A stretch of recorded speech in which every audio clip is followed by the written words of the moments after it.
Magandang araw sa inyong lahat. Kami nga pala ang unang pangkat na kung saan tatalakayin namin ang tungkol sa aralin 12 na may pinamagatang morpolohiya. Sa panimulang gawain, tayo ay yumuko at kunin ang presensya ng Panginoon at magdasal. Tayo'y manalangin. Aming Diyos na makapangyarihan sa lahat, salamat po sa araw na ito. Salamat po sa magandang kalusugan at sa mga biyaya na aming natatanggap araw-araw. Tunay na kaibuti mo po, Panginoon, kaya patuloy na pinupuri at sinasamba ka namin. Dalangin po namin, nagabayan niyo po kami sa araw na ito. Tulungan mo po kami na maunawaan ang lahat ng mga araling ituturo sa amin. Bigyan niyo po kami ng talino, pagmamahal at kalakasan sa aming pag-aaral. Pagpalain mo po ang aming bansa, ang aming paaralan, ang aming mga guro at mga magulang. Salamat po sa pangalan ng aming Panginoong Hesukristo. Amen.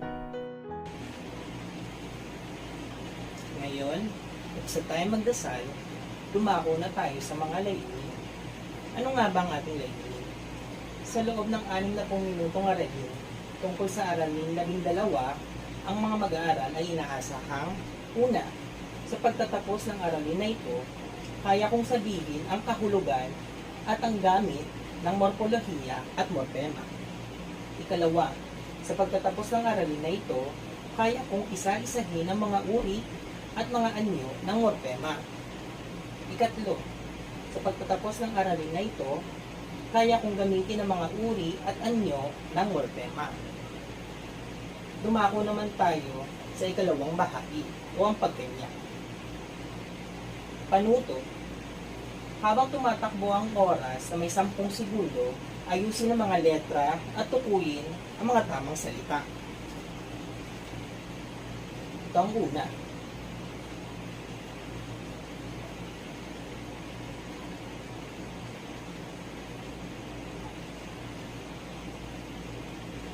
Tapos na. Ang tamang sagot ay morpolohiya. Kalawa.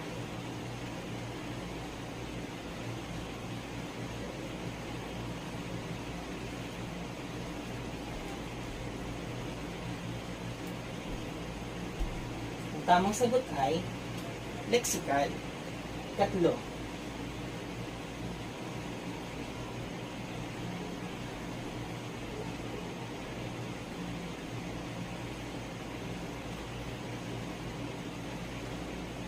Ang tamang sagot ay pangkayarlan. Kaapat,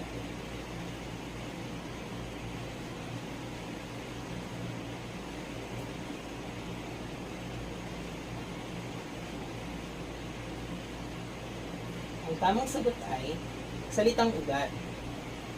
Ang 5 at ikahuli,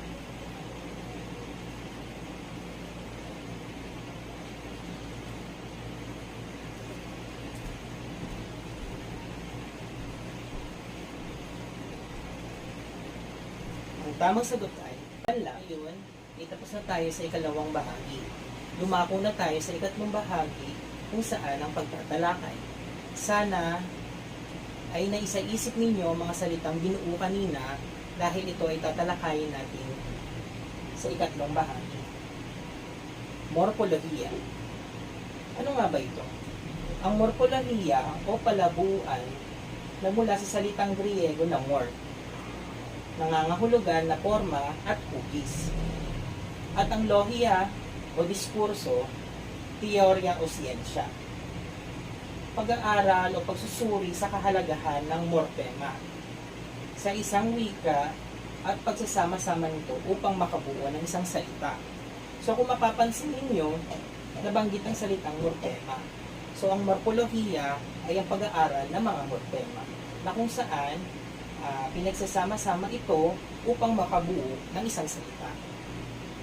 Ngayon, ating pag-aralan kung ano naman ang morpema. Ang morpema o galing sa salita morpheme sa Ingles na kinuha naman sa salitang Griego, ito ay ang morph, anyo o unit, at ang eme, kahulugan. Sa madaling sabi o sa payak na kahulugan, ito ang pinakamaliit na unit ng isang salita na nagtataglay ng kahulugan. Ngayon, tukuyin na natin ang mga uri ng morpema. May dalawang uri ang morpema.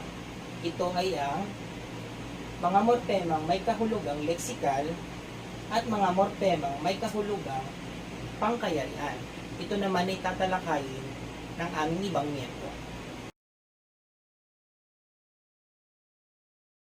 Dumako naman tayo sa morpemang may kahulugan, pangnilalaman, o morpemang leksikal.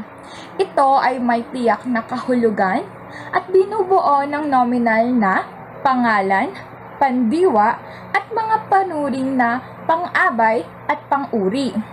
Ito ang mga morpemang tinatawag ding pangnilalaman sapagkat may kahulugan sa ganang sarili. Ito ay mangangahulugan na ang morpema ay nakatayo ng mag-isa sapagkat may angkin siyang kahulugan na hindi na nangangailangan ng iba pang salita. Halimbawa na lamang dito ang pangungusap na ito. Magaling sumayaw si Raymond kaya siya ay nanalo sa dance contest. Sa pangungusap na ito makikita ang pangalan, pandiwa, pang-abay at pang-uri. Pangalan, ito ang mga salitang nagsasaad ng pangalan ng tao, bagay, hayop, pook, pangyayari at marami pang iba. Pandiwa, ito ay nagsasaad ng kilos o galaw ng simuno ng pangungusap. Ito ay maaaring kilos o galaw ng tao, hayop o bagay. Pang-abay, ito naman ang naglalarawan o nagbibigay turing sa pandiwa, pang-uri at kapwa pang-abay. Pang-uri, ito ay nagbibigay deskripsyon o turing sa pangalan ng tao, bagay, hayop, pangyayari, lugar, kilos, oras, at iba pa. Ginagamit ito upang mas mabigyang linaw ang isang pangalan. Tumuo naman tayo sa pangalang uri ng morpemang may kahulugang pangkayarian. Walang kahulugang taglay agad hindi na isasama sa iba pang morpema. Binubuo ng mga pananda at mga pag-ugnay. Ito ang mga seta na nangangailangan ng iba pang mga seta upang mabuo ang kanilang gamit sa mga pangungusap. Gamitin natin ang halimbawa kanina. Ang mga salitang si, kaya, ay, sa ay mahalaga dahil hindi naman natin mababasa ang pangungusap kung ito lamang ay magaling, sumayaw, Raymond, siya, nanalo, dance contest. Mapapansin natin kulang ang mga pahayag kung wala ang apat na ito. Dahil dito, sila ang tinatawag na una, pang-angkop. Ito ay mga ginagamit para pag-ugnayin ang mga panuri at mga salitang binibigyan ng turing, halimbawa, na at ng. Maraming salamat. Ngayon, tapos na nating talakayin ang dalawang uri ng morpema. Ngayon naman, ay dumako tayo sa anyo ng morpema.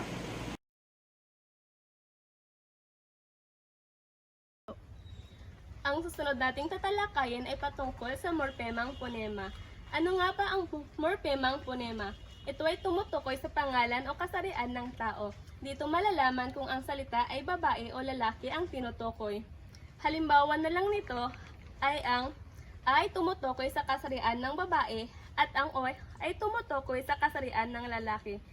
Narito ang halimbawa. Ang doktor ay lalaki at ang doktora naman ay babae. Senyor ay lalaki at ang senyora naman ay babae. Dito natin malalaman ang kasarian ng babae at lalaki. Ngayon ay dadako na tayo sa morpemang salitang ugat. Ito ay tinatawag ding malayang morpema sapagkat ang salitang ugat ay nagtataglay ng mga payak na salita dahil walang panlapi. Ito ang mga halimbawa: kain, bata, indak, bukas, hulog, awit, bigat, at iba pa. Atin namang talakayin ang morpemang panlapi. Bago natin simulan, ano nga ba ang morpemang panlapi? Ang morpemang panlapi ay mga kataga o pantig na idinaragdag sa salitang ugat upang makabuo ng bagong salita na may bagong kahulugan. Ito ay isang uri ng morpema na idinudugtong sa salitang ugat na maaaring makapagpabago ng kahulugan ng salita. May iba't ibang uri ng panlapi. Ito ang unlapi, gitlapi, hulapi, kabilaan, at laguhan. Unahin natin ang unlapi. Ang unlapi ay kinakabit sa unahan ng salitang ugat. Halimbawa, salitang ugat na alis, unlapi na at ang nabuong salita ay umalis. Dumako naman tayo sa gitlapi. Ang gitlapi ay isinisingit sa loob ng salitang ugat. Halimbawa, salitang ugat na gupit, gitlapi na nabuo na salita ay ginupit. Sunod naman ang hulapi. Ang hulapi ay kinakabit sa hulihan ng salitang ugat. Halimbawa, salitang ugat na kain, hulapi na nabuo na salita kainin. Sunod ang kabilaan. Ang kabilaan ay may panlapi na unahan at hulihan ng salitang ugat. Halimbawa, salitang ugat na laya. Kabilaan, ito ang ka at an.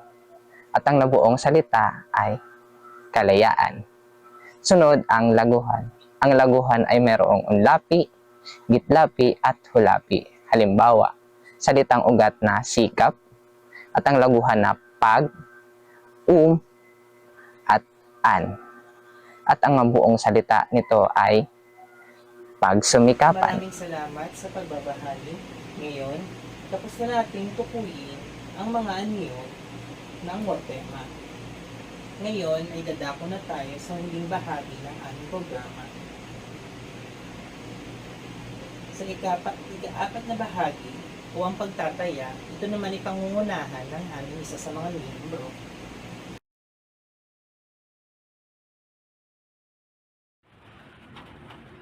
Kung inyong naunawaan ang aming tinalakay, kumuha ng sangkapat na papel, basahin at unawain ang mga katanungan. Piliin ang titik ng tamang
tapos na magsagot, ipasa ang papel.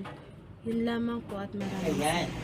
Maraming salamat sa pakikinig at sana ay marami kayong natutunan.